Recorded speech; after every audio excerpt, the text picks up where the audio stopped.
Amkich. Yes. Karanja. Yes, Patrick. How are you? Fine, thank you. It's a nice one. Of course, it's amazing. I thought for all along I thought it was a joke. It's finally happened. The journey from 2021. It's been a long journey. Yes. And I didn't even think it was going to happen in 2024. Uh-huh. I almost given up on this, but thanks to your pressure, we are here. Good. So you invited us to Marigat Bana, but you never gave us the Kavit. That is the hottest place. You know, when you are here, you think every other place in this country is hot, so you forget. It is the way people in diaspora think. People who have never been to Africa think Africa is one country. So I also imagine every other part of this country is this hot. So that's how I forget the caveat. It's okay. So before we go into the discourse, yes. Tell us, who is Amos? My official name is Amos Kibet Cheruiyot, but I always love to be called Kibet Cheruiyot because I'm an indigenous person. I love identity that identifies me with my motherland. Again, I have coined a nickname, Amkich. Amkich is a name that I was given in high school by my friends. It started almost towards the end of primary, and then I went full blown in high school. Amkich is an acronym from my name, Amos Kibet Cheruiyot, Amkich. Karanja is the oldest part of my name. Second oldest, of course, after Kibet, because I was given by my mother. Karanja was given by my grandfather. My grandfather had a friend called Karanja. So he traded in livestock, and he used to sell cows to someone who was called Karanja, I think in the 60s or 50s. So they must have been good friends, because when that Karanja left or retired or grew old, then he came to nickname me Karanja. So when I went to nursery school in 1990, when I was asked who my name was, I said Karanja. And because my classmates in that class had never heard of that name, they burst out laughing because it was a strange name. Good enough, I was a bright boy in primary school, because I'm still bright, I hope. And that is how the name stuck to me. Amkich Karanja, and I love it. It's a brand. It's a part of, yeah, of course. I made it a brand, and I worked on branding it. It's been a journey spanning more than 10 years on social media that has created this brand, and I'll run with it. Amkich, yes, sir. You have a lot of faces into you. Yeah, sure. You are a teacher. Yeah, I'm MC. a teacher. So tell us everything. I'm a teacher by profession. I went to high school and then went to university, studied agricultural extension and education and extension. I'm a biology teacher. I also teach agriculture.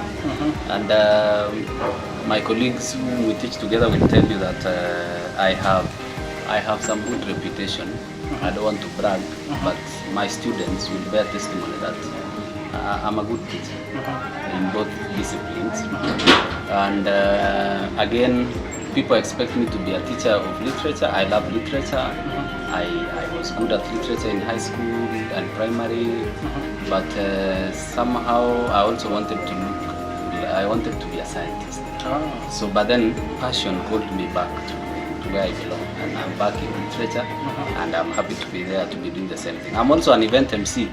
I love public speaking. I have passion for public speaking, because we grew up in Savannah not having the ability to speak in public because of the shame that came with speaking the broken English, what you call shrubbing.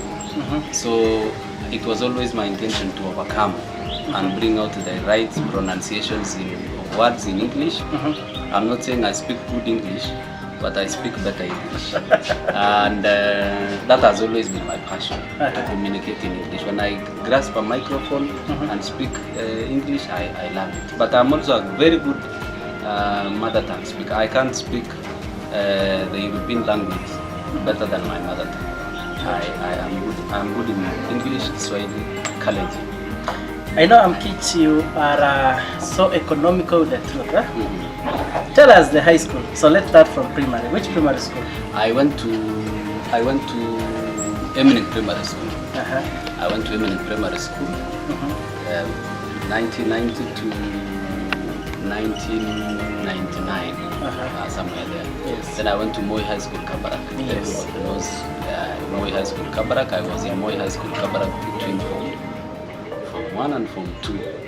But I also found time to be at Eminent Boys High School for some period of I think 6 months for a very special reason, which we know with my mother, my late mother. So I found myself for a good reason. I was not a criminal. I was not expelled from Moi High School, Kabarak.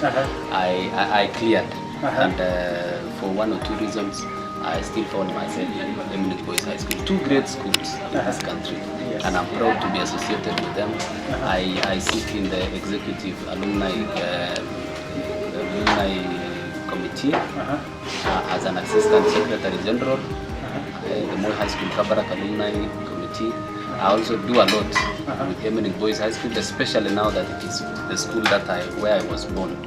So it's my home school, and I love it. Then I went to Egerton University. Egerton University, 2006, all the way to 2009, 2010. Cleared, and then taught at Eminent Boys, taught at Rosoga Secondary School, then later transferred to Lake Bogoria Girls High School, where I currently work. Good. So that is my educational journey. Yeah, I'm also doing something again in the university at the moment, but it will be part of the next interview. Your writing dream?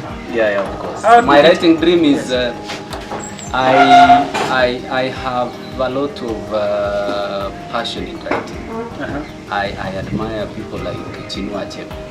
And then after, there are two books that I don't leave behind when I go around: the Bible and Things Fall Apart by Chinua Achebe.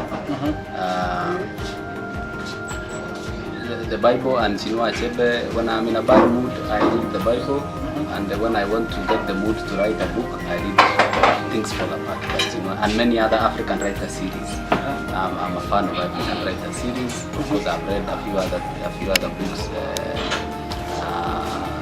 many other books, Nigerian books, Ugandan books, Malawian books, Botswana, and all those other writers. Yes. So the future, I hope in future I'm able to write a book that could be read throughout the world, like the way Things Fall Apart was sold in millions of copies across the world.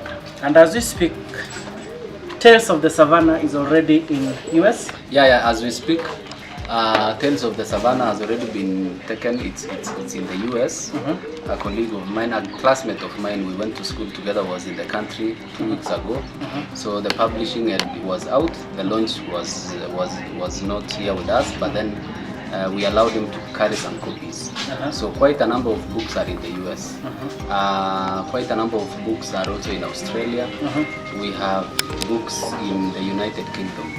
Actually in London, one of my friends who works there took some copies, and there is very positive feedback. Good. And so many others. So what inspired Tales of the Savannah? The inspiration of Tales of the Savannah is when I went to high school, Moi High School, Kabarak to be precise, because I spent 4 years there.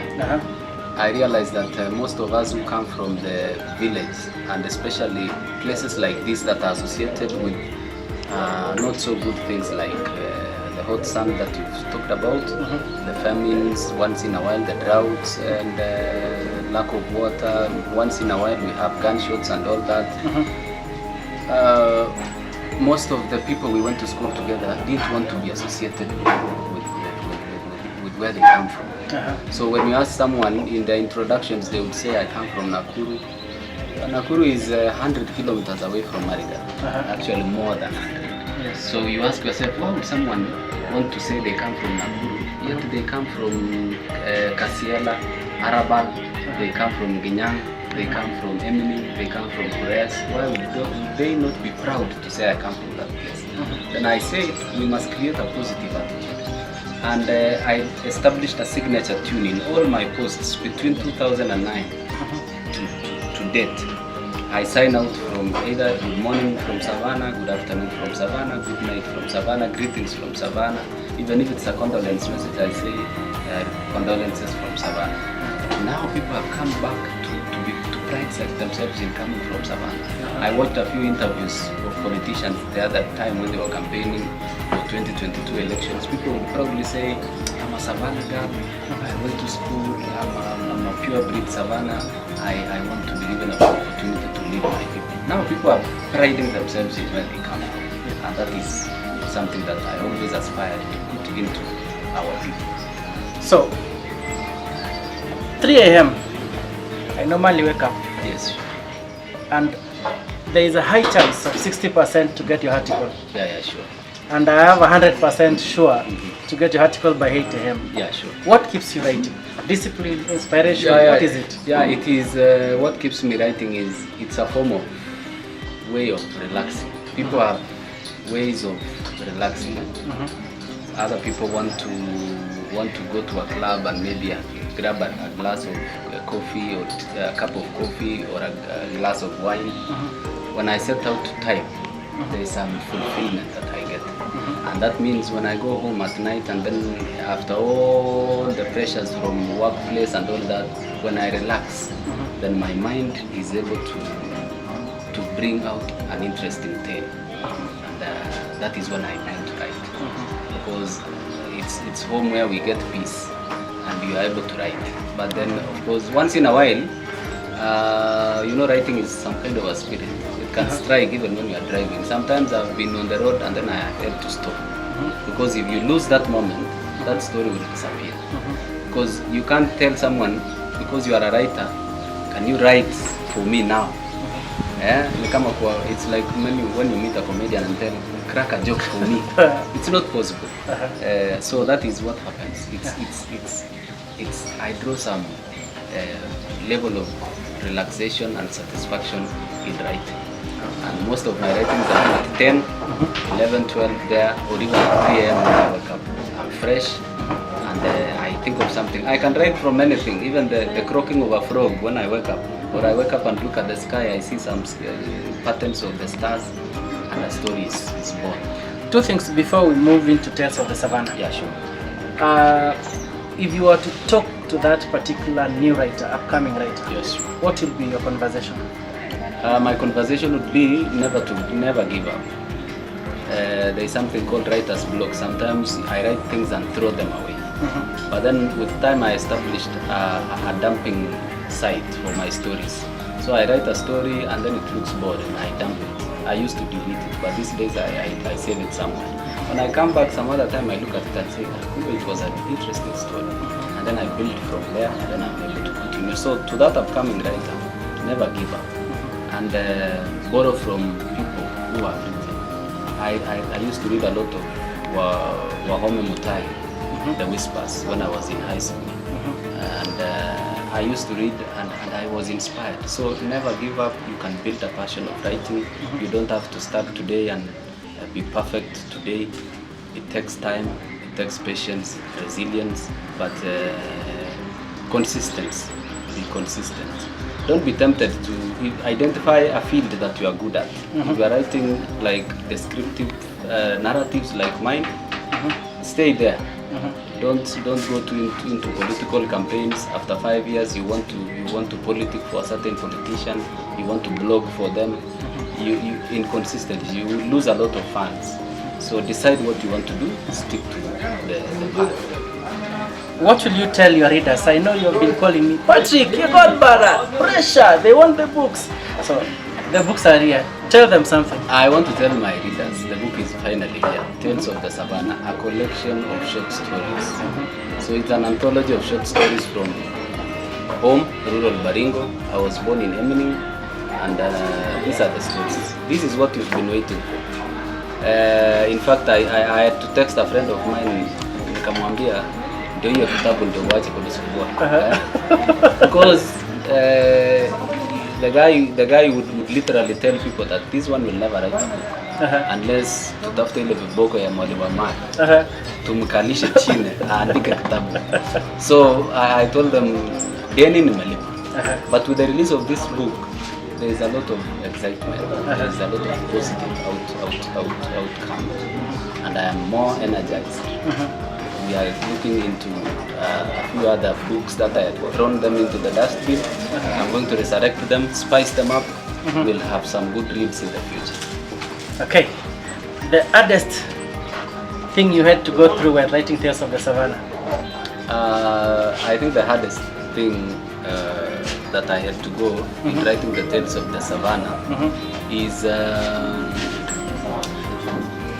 having to fine-tune some of the stories. You know, sometimes you write and you stop at some point.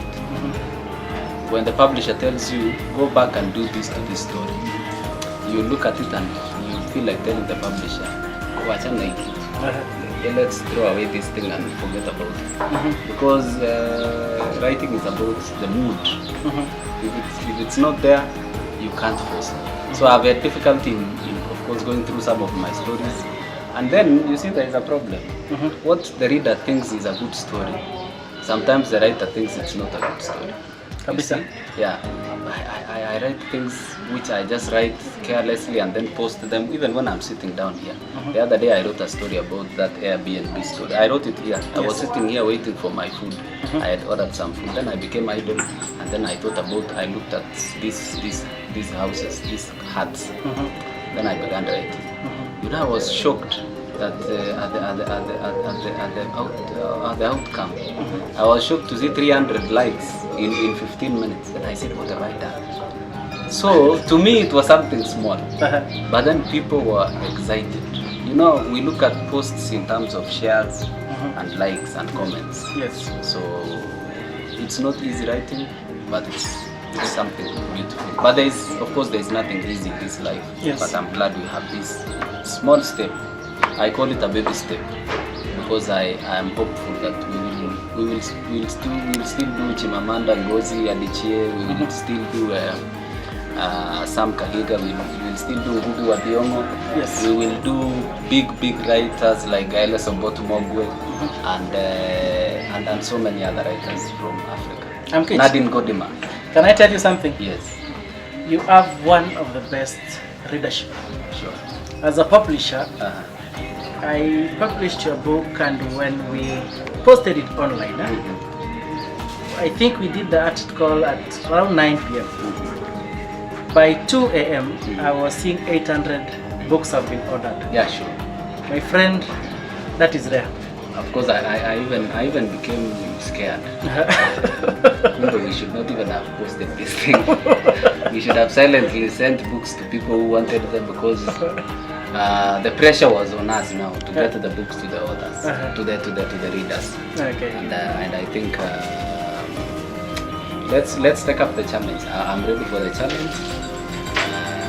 Of course, I must pay special tribute to my father. My father was a cook. He's a retired cook. He used to cook at Amkich. Yes. So he didn't have a lot of money.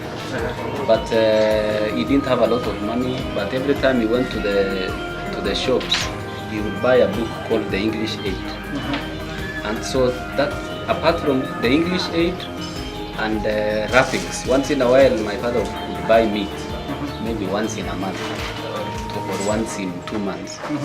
So we used to read the newspaper wrappings, and we would read and reread and read while looking after goats. So this inspiration again comes from my father, because he's a good reader.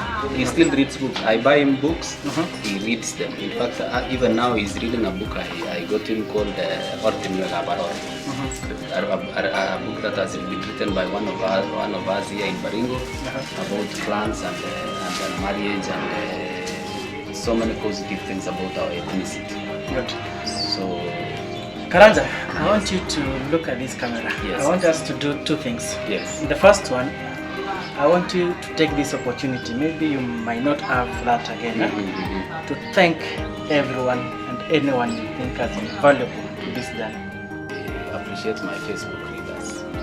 This book is your book, and if you can see from the dedication I have written to all my Facebook readers, without whom we would never have a book. It's true, without whom we would never have a book. Yes. Without you guys, this book would not have been here. And it is in your feedback that I was able to notice that I can write. And then I even got more encouraged. So I want to appreciate my Facebook readers. I want to appreciate my family, of course, my wife, my kids, my father, of course my late mother. My late mother was a super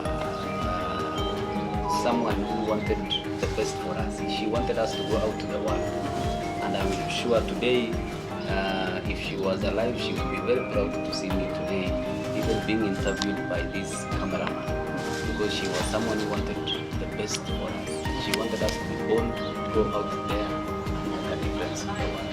I want to thank my friends who have encouraged me, my Pagole, my colleagues at Legoria Girls, my neighbors at home, and everyone else that has done this. I have friends in diaspora, people in other countries who are reading these stories very faithfully, and they have even supported this launch in a special way, and even the writing of this book. I have not done it alone. Because writing involves a lot of financing, it involves a lot of things, and those, they have come up in a strong way. Someone calls you and said, I don't even want a book because I'm far, I'm in China, I know I can't get the book easily, but I want to give you this amount of money. Go print 50 books, sell them. Nice. And you know, that is amazing. Yes. My colleagues from Moi High School, Kabarak, those we went to school together, fantastic people, great people. They have always been pushing me, inspiring me to do these great things. Good. Finally, Amkich, tell us this inspiration. Yeah, sure. Inspire that person looking out there. I want to tell the young people, start early. Sometimes I wish I had started this a bit early, but it's never too late. I want to encourage parents again to allow their kids to do what they want. Allow your kids to do what they love. If your kids love writing, allow them to write. Let them write anything. If you see that your kid is passionate in something, and now that CBC is coming and focusing on skills, let them develop that skill. I have a brother who has not gone to school to train in graphic design, but he is the one who has done all the graphic design for the advert in this book. Very passionate graphic designer, not trained anywhere, but he has passion for that. And I think that is what passion gives people. So I want to inspire the young people, and even the people who, the kids out there, young kids out there. It is possible to have gone to a primary in Arabal, in Emily, wherever place, however humble. One day, one time, the world will pause to listen to your story, and it will be a good story. That's so beautiful. Amkich, if you want to buy this book, tell us where shall we find it and how much? If you want to buy this book, you can order through my number 0721 930 138. 0721-930-138. It will write Tibet Chariot. Up to today at 6, this book goes for 800 shillings for pre-orders. When the launch is up and running, we will be selling it at 1,000 bob. So it will go for 1,000 bob. We had allowed people who are pre-ordering to get it at a lower price. So that was an offer price. Today we are having it at 1,000 bob. That is what we are doing. Of course, moving forward, you can still get the book from the publisher. They can still organize for you to get the book. We also intend to establish pickup points within the many cities in Kenya, Nairobi, Nakuru, Eldoret. We already have an iShelf in Eldoret. That's where our readers can pick the books moving forward. Good. So let me thank you for that. Thank you so much. We'll support you. Thank you. Amkich, count on us. Of course, you've been very supportive. Yeah. Sahara Center. I want to challenge anyone who wants to write. Talk to these gentlemen. They are more of building writers than making money. I don't know how they make their money, but they are so determined to build writers. Had it been any other publisher out there, I am sure we would not have this book. But these guys have insisted the book must, the book must be published. And many times I have told them it's going to happen. And today it Sahara Center. Asante sana. Asante. Thank you very much to all our viewers. It has been a good interview with Amkich Karanja. This is the Duke of the Savannah. I know he's economical with his words, but let's support him. You're going to find all the books, especially if you are in Nairobi. You can pick the book from next week from Nuria bookstores and other outlets you can think of. Textbook center, wherever you are. In Nakuru, you can easily pick the book from our offices. If you go down to Ereto bookshop, very quickly you can get it. In Marigat, you can talk to. We have Shak Creative. We have a very good lady who is supporting you, Mayo Nancy. Nancy Mayo, yes. From is it Ratiba? I know, yes. From somewhere here. She's doing a good job. She has a bookshop. Yes, already she has ordered the books. Yeah, of course. It's only that we didn't deliver because we didn't want to deliver before the launch. It's okay. But in Marigat, you can talk to Mayo and all the other bookshops. Asante sana. Asante sana. Thank you so much. Let us go to the lounge. Naona watu wanapiga simu. Asante. Kuwa na wakati mwema. Thank you.